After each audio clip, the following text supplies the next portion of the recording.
représentation que ce soit, la représentation admet qu'il en soit ainsi parce que vous savez pourquoi? Les lois supérieures gouvernent les lois inférieures.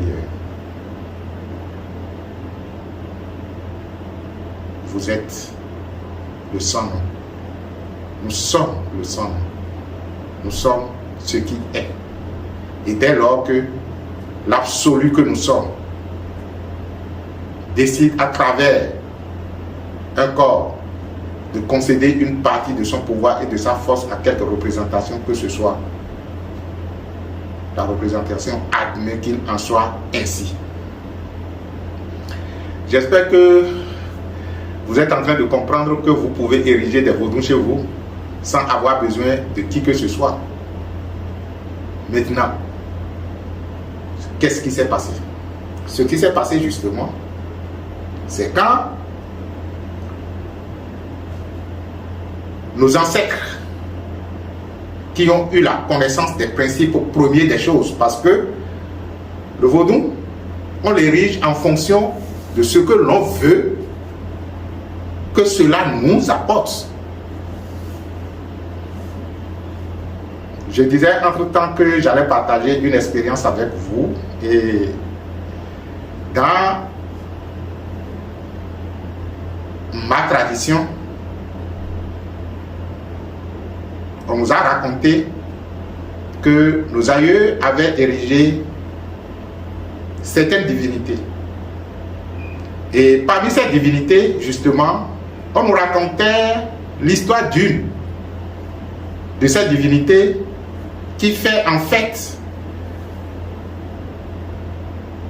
la force spirituelle de nos aïeux dans le temps et qui continue naturellement aujourd'hui encore de faire ses preuves. C'est que il y avait eu, qu'à un moment donné, nos grands-parents avaient des difficultés existentielles. Je ne vais pas nommer pour ne pas trahir le secret de mes ancêtres, avaient eu certaines difficultés existentielles.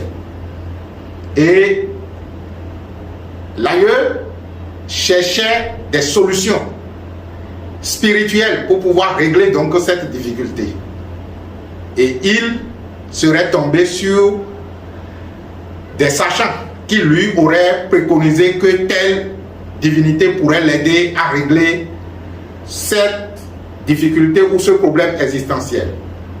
Il paraîtrait que les premiers essais n'ont pas marché et que par la suite, au bout donc d'un certain nombre d'essais, et comme généralement dans ces choses, c'est le chiffre 3 ou 7 ou 9, on a dit que c'était au troisième essai que la divinité a répondu. Et quand la divinité avait répondu, la divinité lui disait à l'aïeux, à mes ancêtres ou à cet ancêtre, dis-moi ce que je suis destiné à accomplir.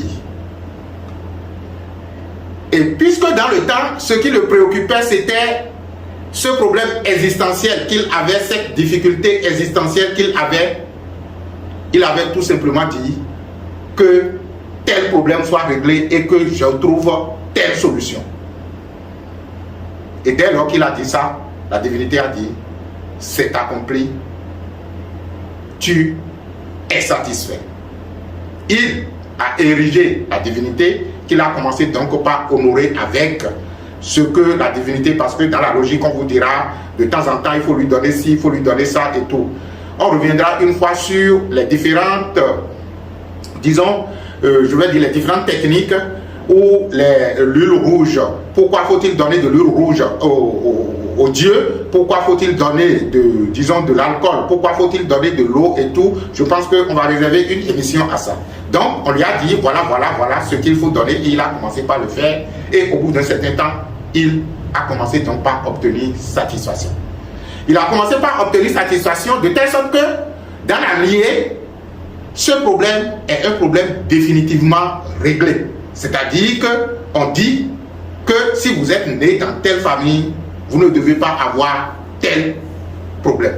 Mais jusqu'à présent, lorsque on a d'autres problèmes et qu'on apporte, en tout cas les membres de la famille, lorsque on apporte d'autres problèmes, outre que celui-là que la divinité avait réglé dans le problème, qui continue de régler pour l'allier à travers le sang que nous portons, il n'arrive pas. Il n'arrive bizarrement pas à régler, de telle sorte que tous autant qu'ils sont, que nous sommes, si ce n'est pas que chacun devrait se chercher alors à régler ces autres problèmes existentiels, à part ce que l'aïeul, le grand-père a déjà réglé pour nous. Donc, c'est pour vous dire tout simplement que lorsque on érige une force, lorsqu'on érige une divinité, lorsqu'on érige un vaudou, le vaudou tient compte de ce que vous avez dit qu'il va faire. Et si entre-temps, celui qui dispose du code pour pouvoir encore recoder le vaudou, celui-là n'est plus là, il vous serait très difficile de pouvoir le recoder pour lui dire maintenant, en plus de ceci, tu dois faire également ça. C'est pourquoi, naturellement, vous allez voir que dans certaines familles, il y a des problèmes qui ne se posent jamais. Mais par contre, dans d'autres, ce problème peut se poser et ne pas trouver de solution.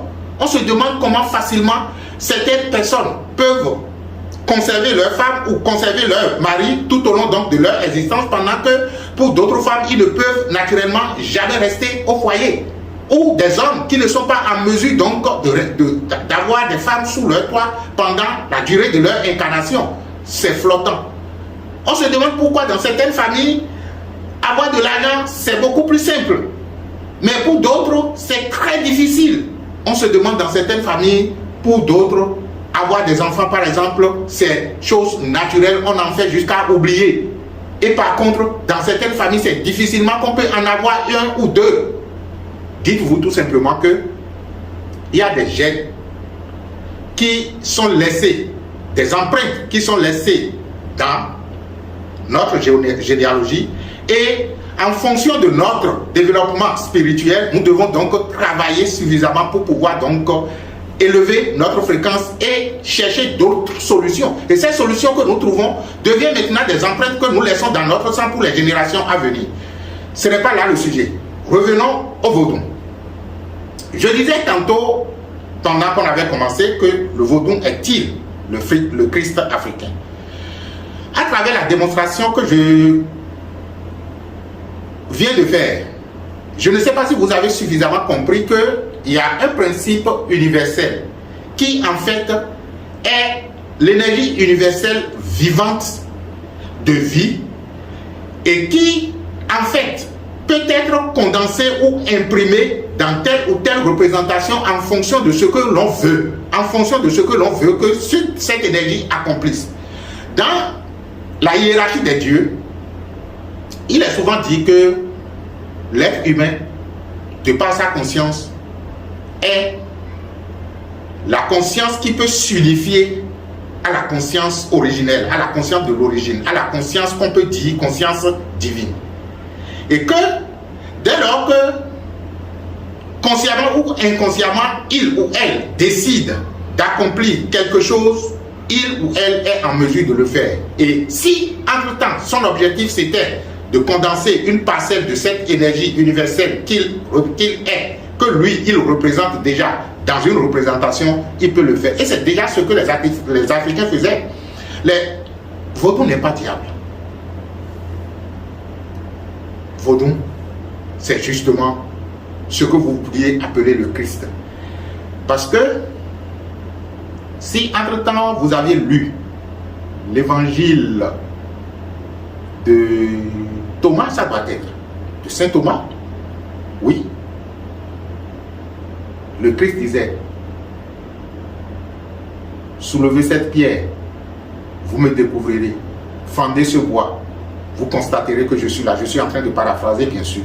C'est pour vous dire que même si on n'avait adopté aucune représentation, cette énergie universelle qui est la vie, qui a donné naissance à toute chose, a déjà imprégné tout. C'est pourquoi le Christ, se représentant je voudrais dire Jésus, se représentant comme le Christ disait, si entre-temps vous fendez ce bois, vous constaterez que je l'ai déjà imprégné en tant que vie. Si vous soulevez cette pierre, vous constaterez que je l'ai déjà imprégné en tant que la lumière universelle. Donc, lorsque je commence donc par accorder mon attention à cette lumière, à cette vie qui déjà, de façon neutre, a imprégné tout, je peux donc le spécifier, c'est-à-dire que je lui donne un nom à travers une représentation qu'il a déjà imprégné et je dis voilà, pour moi, pendant ce temps, fais-moi si. Ça se comprend? C'est pourquoi je dis naturellement que celui qui adore le vaudou est celui qui adore le Christ. Celui qui adore